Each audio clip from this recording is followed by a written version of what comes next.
Sistem dokumentasi pelayanan rawat jalan.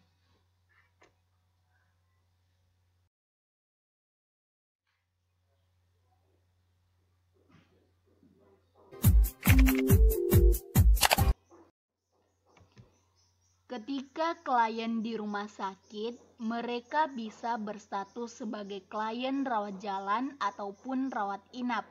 Berdasarkan segi pelayanan, data klien rawat jalan dibedakan menjadi dua, yaitu klien yang dapat menunggu dan klien yang harus segera ditolong.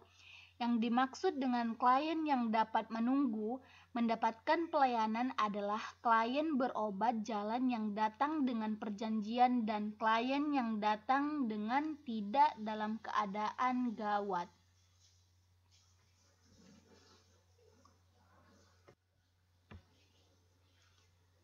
Jenis kedatangan klien dapat dibedakan menjadi dua, yaitu klien baru dan klien lama. Yang dimaksud dengan klien baru adalah klien yang baru pertama kali datang ke rumah sakit untuk berobat. Sedangkan klien lama adalah klien yang pernah datang sebelumnya ke rumah sakit untuk berobat. Berdasarkan kedatangannya, klien datang ke rumah sakit bisa karena kiriman atau rujukan dari dokter praktik mandiri dikirim oleh rumah sakit lain, puskesmas, PMB, atau jenis pelayanan kesehatan lainnya, atau klien datang atas kemauan sendiri.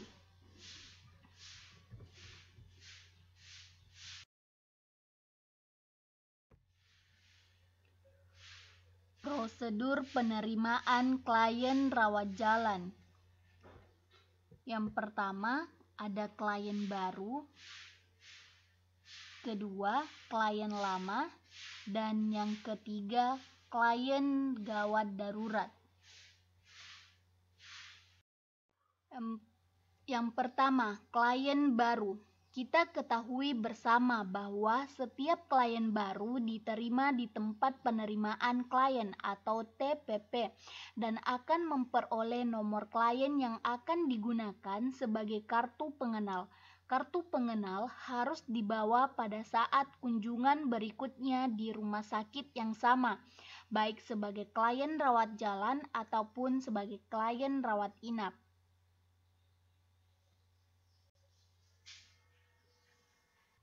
Petugas rumah sakit akan mewawancarai setiap klien baru yang datang untuk mendapatkan data identitas dan akan diisikan pada formulir ringkasan riwayat klinik. Data pada ringkasan riwayat klinik diantaranya berisi dokter penanggung jawab klinik, nomor klien atau nomor rekam medik, nama klien, tempat dan tanggal lahir, jenis kelamin, status keluarga, agama, dan pekerjaan. Setelah data terkumpul atau riwayat klinik terkumpul akan digunakan sebagai dasar pembuatan kartu indeks utama klien atau biasa disingkat dengan KIUP.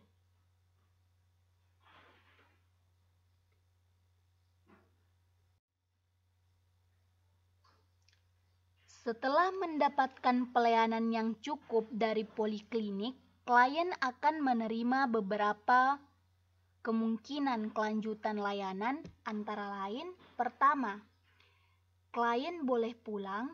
Yang kedua, klien diminta datang kembali. Klien diberi slip perjanjian oleh petugas poliklinik untuk datang kembali pada hari dan tanggal yang telah ditetapkan.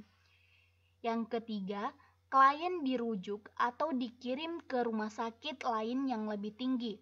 Dan yang keempat, klien harus menjalani rawat inap.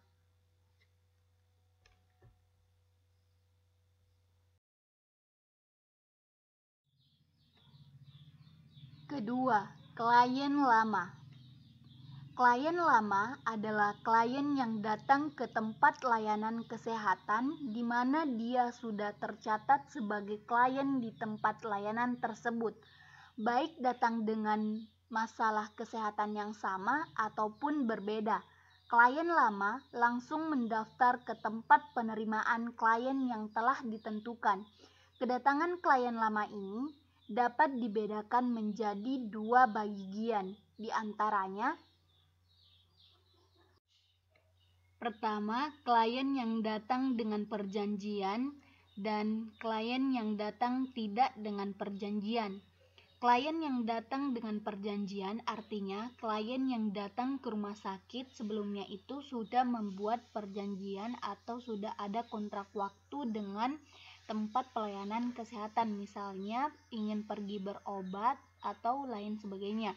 Sedangkan untuk klien yang tidak dengan perjanjian, artinya klien yang datang ke rumah sakit baik itu pertama kali ataupun kedua kalinya yang tidak ada perjanjian sebelumnya kepada tempat pelayanan kesehatan, misalnya pasien tersebut pasien kecelakaan atau lainnya.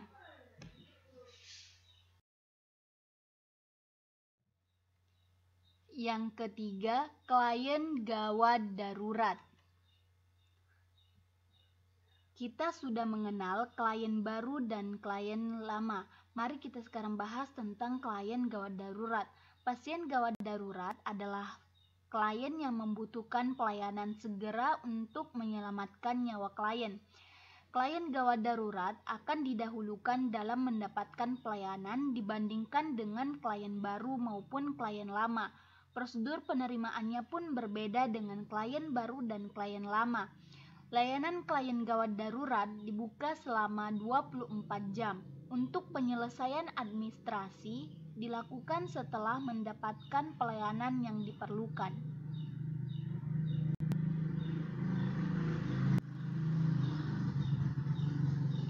Seperti kita ketahui bahwa klien gawat darurat akan mengalami beberapa kemungkinan layanan lanjutan seperti klien diperbolehkan pulang langsung setelah mendapatkan layanan yang memadai.